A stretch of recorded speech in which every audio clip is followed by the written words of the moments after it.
How are you, kids? We are now in week 6, lesson 1. Division of decimals with up to 2 decimal places. Division of decimals is somewhat similar to division of whole numbers. For sure, you are familiar with the rules on how to divide. After going through this lesson, you are expected to divide decimals with up to 2 decimal places. The trick is to get rid of the decimal point from the number we are dividing by. We can shift the decimal point out of the way by multiplying by 10 as many times as we need to. But we must do the same thing to both numbers in division. Let us have a review first of the multiplication process. Learning task 1. Solve for n. Let's multiply 2 times 6 equals 12. 2 times 2 plus 1 equals 5. 2 times 7 equals 14. Another 2. 2 times 6, 12. 2 times 2 equals 4 plus 1, 5. 2 times 7, 14. Next is 0. 0 times 6, 0. 0 times 2, 0. 0 times 7, 0. Then let's add all partial products.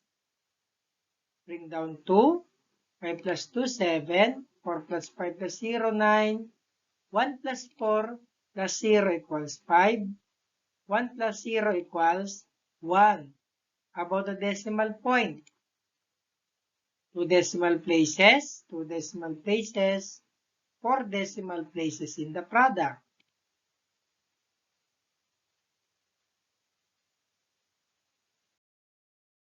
Number 2. Let's multiply the digit 4. 4 times 2 equals 8. 4 times 9, 36. 4 times 7, 28 plus 3, 31. 4 times 1 equals 4 plus 3, 7. How about the digit 6?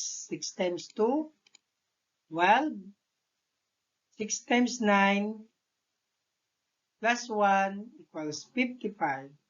6 times 7, 42 plus 5, 47. 6 times 1 equals 6 plus 4, 10. About the digit 0? 0 times 2, 0. 0 times 9, 0. 0 times 7, 0. 0 times 1, 0. Let's add all 3 partial products. Bring down 8. 6 plus 2, 8. 1 plus 5 plus 0, 6.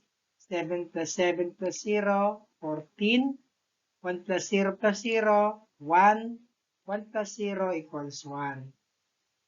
About the decimal point, 2 decimal places, 2 decimal places, 4 decimal places in the product.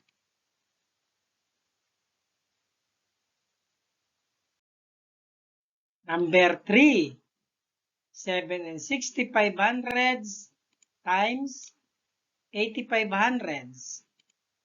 Let's multiply 5. 5 times 5, 25. 5 times 6, 30. Plus 2, 32.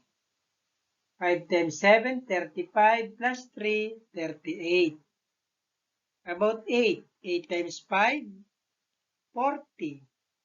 8 times 6, 48. Plus 4, 52.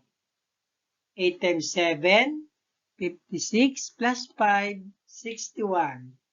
0 times 5, 0. 0 times 6, 0. 0 times 7, 0. Let's add all partial products. Bring down 5. 2 plus 0, 2. 8 plus 2 plus 0, 10. 1 plus 3 plus 1 plus 0, 5. 6 plus 0, equals 6. Decimal point, 2 decimal places, 2 decimal places, 4 decimal places.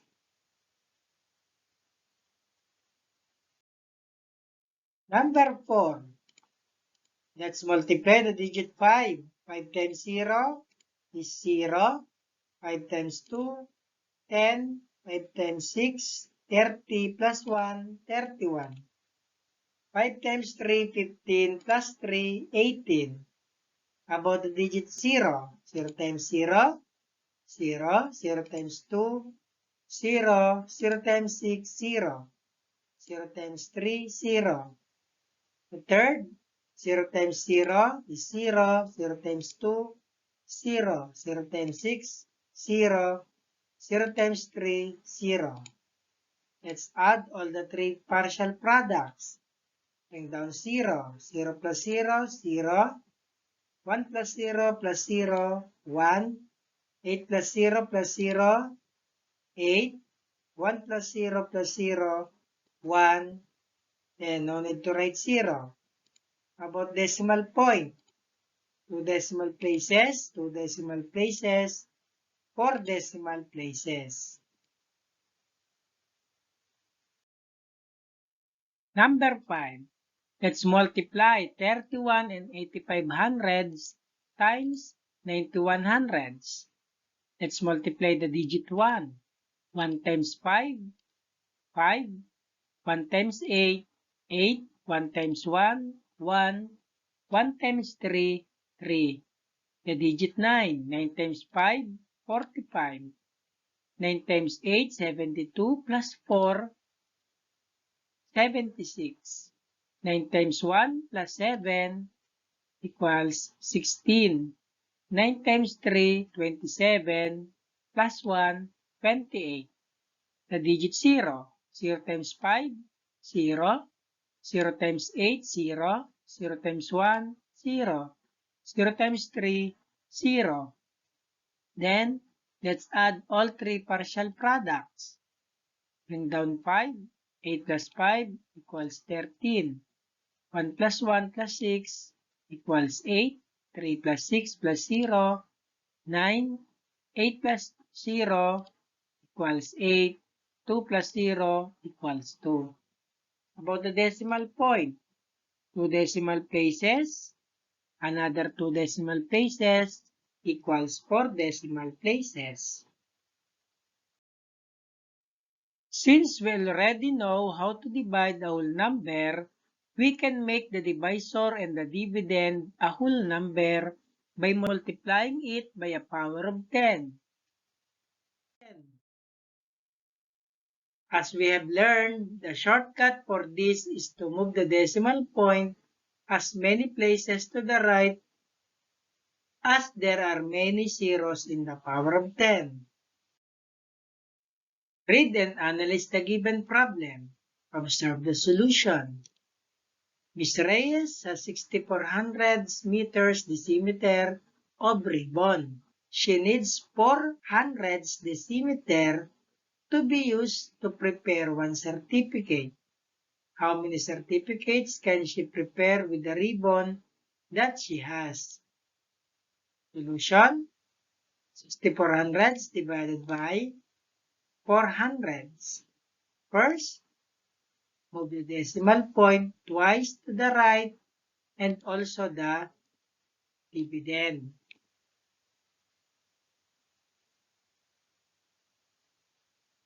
Then up the decimal point. Then 6 divided by 4, 1. 1 times 4, 4. 6 minus 4 equals 2. Bring down 4. 24 divided by 4, 6. 6 times 4, 24.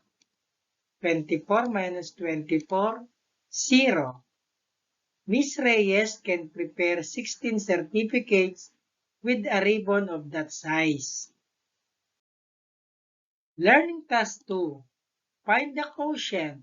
Show how the decimal point is moved in the divisor and the dividend. Number 1. 10 and 40 hundredths divided by 3 hundredths.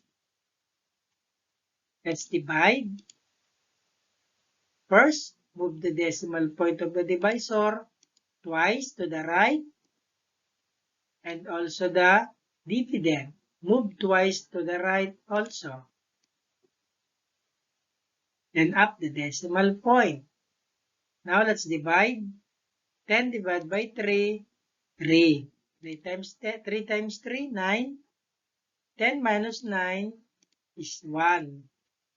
Then bring down 4. 14 divided by 3, 4. 4 times 3 is 12. 14 minus 12 equals 2. Bring down 0. 20 divided by 3, 6. 6 times 3, 18. 20 minus 18 equals 2. Put 0 and bring down. 20 divided by 3, 6. 6 times 3, 18. 20 minus 18 equals 2. Then put 0 again and bring down. 20 divided by 3 equals 6. 6 times 3, 18. 20 minus 18 equals 2. So, that is repeating decimal. So, the answer is 346 and 67 hundredths. Number 2. 30 and 12 hundredths divided by 4 hundredths. First, move the decimal point twice to the right of the divisor, and also the decimal point in the dividend. Then up the decimal point. Then let's divide. 30 divided by 4, 7. 7 times 4, 28. 30 minus 28 equals 2. Bring down 1. 21 divided by 4, 5. 5 times 4, 20. 21 minus 20 equals 1. Bring down 2. 12 divided by 4 equals 3. 3 times 4, 12. 12 minus 12, 0. So the answer is 753. Number 3. 20 and 23 hundredths divided by 5 hundredths. First, move the decimal point of the divisor. Move 2 times to the right. And also the dividend. Move 2 times to the right. And up the decimal point. Then let's divide. 20 divided by 5, 4. 4 times 5, 20. 20 minus 20 equals 0. Bring down 2. 2 divided by 5, 0. 0 times 5, 0. 2 minus 0 equals 2. Bring down 3. 23 divided by 5, 4. 4 times 5, 20. 23 minus 20 equals 3. Put 0 and then bring down. 30 divided by 5, 6. 6 times 5, 30. 30 minus 30 equals 0. The answer is 404 and 6/10. Number 4. 25 and 17 hundredths divided by 6 hundredths. Move natin ang decimal point to the right twice, and also in the dividend. Then up the decimal point. Let's divide. 25 divided by 6, 4. 4 times 6, 24. 25 minus 24 equals 1. Bring down 1.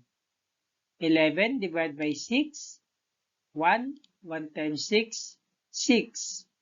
11 minus 6 equals 5. Bring down 7. 57 divided by 6, 9. 9 times 6, 54. 57 minus 54 equals 3. Put 0 in the dividend, then bring down. 30 divided by 6, 5. 5 times 6, 30. 30 minus 30 equals 0. The answer is 419 and 5/10. Number 5. 51 and 42 hundredths divided by 7 hundredths. Move the decimal point of the divisor 2 times to the right and also in the dividend. Then up the decimal point. 51 divided by 7 equals 7. 7 times 7, 49. 51 minus 49 equals 2. Bring down 4. 24 divided by 7 equals 3. 3 times 7 is 21. 24 minus 21 equals 3. Bring down 2. 32 divided by 7 is 4. 4 times 7, 28. 32 minus 28 equals 4. Then, put 0 in the dividend, then bring down. 40 divided by 7 equals 5. 5 times 7, 35. 40 minus 35 equals 5. Then put 0 again, then bring down. 50 divided by 7 equals 7. 7 times 7, 49. 50 minus 49 equals 1. So the answer is 734 and 57 hundredths. Learning task 3. Solve for n. Number 1. 12 and 88 hundredths divided by 92 hundredths. Move the decimal point twice to the right and also in the dividend. Move twice to the right, then up the decimal point. Now let's divide 128 divided by 92 equals 1. 1 times 92, 92. 128 minus 92 equals 36. Bring down 8. 368 divided by 92 equals 4. 4 times 92, 368.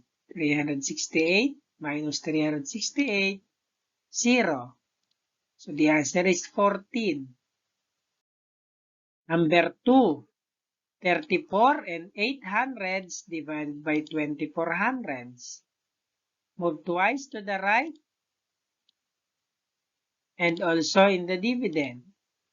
Move twice to the right and itaas ang decimal point. Now let's divide 34 divided by 24 is 1. 1 times 24, 24. 34 minus 24 equals 10. Bring down 0. 100 divided by 24, 4. 4 times 24, 96. 100 minus 96 equals 4. Bring down 8. So 48 divided by 24 equals 2. 2 times 24 is 48. 48 minus 48 equals 0. The quotient is 142, and that's the value of n. Number 3. 28 and 9/10 divided by 85 hundredths. First, move the decimal point twice to the right and also in the dividend. Then put 0 as placeholder, then up the decimal point. Now let's divide 289 divided by 85, 3. 3 times 85, 255. 289 minus 255 equals 34. Bring down 0. 340 divided by 85 equals 4. 4 times 85 is 340. 340 minus 340 equals 0. So the value of n is 34. Number 4, 7 and 1500s divided by 500s. In the divisor, move the decimal point twice to the right and also in the dividend. Then itaas ang decimal point. Now let's divide 7 divided by 5, 1. 1 times 5, 5. 7 minus 5 equals 2. Bring down 1. 21 divided by 5 equals 4. 4 times 5, 20. 21 minus 20 equals 1. Bring down 5. 15 divided by 5 is 3. 3 times 5, 15. 15 minus 15 equals 0. N is 143. Number 5. 210 and 21 hundreds divided by 91 hundreds. In the divisor, move the decimal point twice to the right. And the dividend, move twice to the right also. Then up the decimal point. Now let's divide. 210 divided by 91 is 2. 2 times 91 is 182. Minus 28. Then bring down 2. 282 divided by 91 is 3. 3 times 91, 273. 282 minus 273 equals 9. Bring down 1. 91 divided by 91 equals 1. 1 times 91, 91. 91 minus 91 equals 0. N is 231. Learning Task 4. Solve the following problems. Number 1. A nutritionist poured 700 liters of honey into 1400 liter plastic cups. How many plastic cups could be filled? To solve this, let's divide 700 divided by 1400. First, move the decimal point in the divisor twice to the right. And the dividend. And up. Now let's divide 70 divided by 14 equals 5. 5 times 14, 70.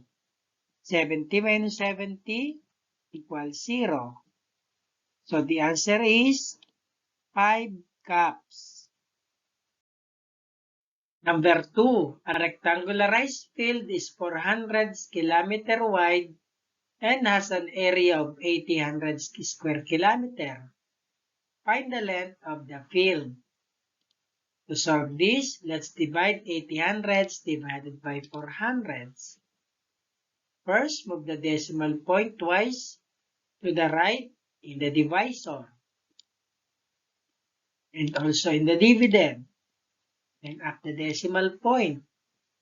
Now let's divide 8 divided by 4 equals 2. 2 times 4, 8.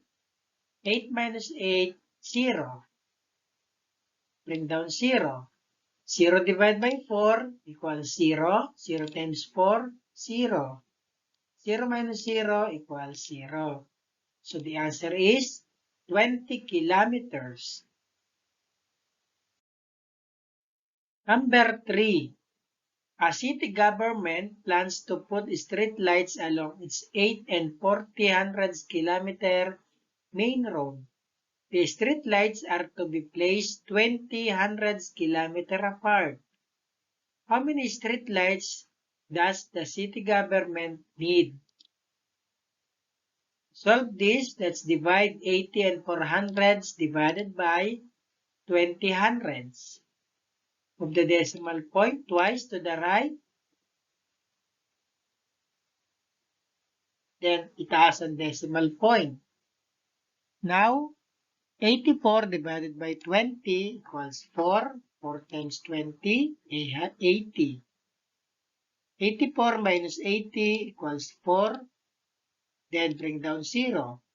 40 divided by 20, 2. 2 times 20, 40.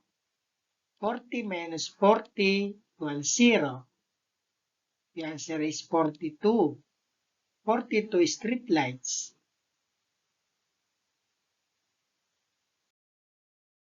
Number 4.